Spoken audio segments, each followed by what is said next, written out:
Hello A-level biologists.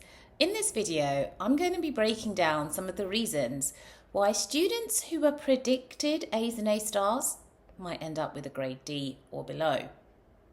4 main reasons.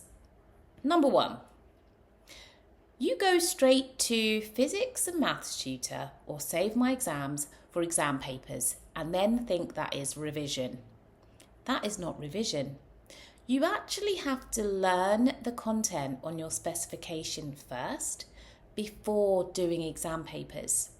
If you only do exam papers, who's to say or who's to know that the exam questions you get in your real exam will be the same? They probably won't be the same. There might be some questions which are similar, but obviously they won't use the exact same questions. But if you know your content thoroughly, whatever they throw at you, you can tackle it. Point number 2. You might have done really well with an end of topic test. So you think, oh, I'm really good at that topic. I don't need to revise it very much. Just because you did well in one end of topic test, it doesn't mean you don't need to spend as much time revising it as the other subtopics. You do. All the questions in your test are not representative of all of the questions that could be asked about that topic. So you still have to go back and revise every topic multiple times. Number 3, thinking that because you understand biology, you don't need to do memorizing. Biology is so specific. You must know that when those mark schemes have an underlined word or have key points written, you have to say them. It can't be roundabout way of saying it. For example, if an exam question says define excretion, you can't be blasé and say, oh, it's like when we go to the toilet. No, you have to know the word for word definition. The removal of metabolic waste from the body.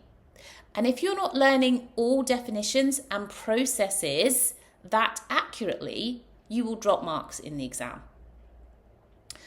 Number 4, using resources that someone else has made. If you are a flashcard user or a mind map user, that is great. But what's even better is if you make those resources yourself. With my students during our lessons, I show them how to make flashcards and how to make mind maps. I realise if you're coming up to the end of year 13 and you think, I don't have time to make my own resources, then ready-made ones might be all you have. However, if you are in year 12, please start making your own flashcards and your own mind maps, because then you know the information you're writing is true and accurate. If you use someone else's resources, how do you know they haven't made mistakes? The goal is use your specification, use your textbook to make your own resources, then revise from them before going to exam papers for practice.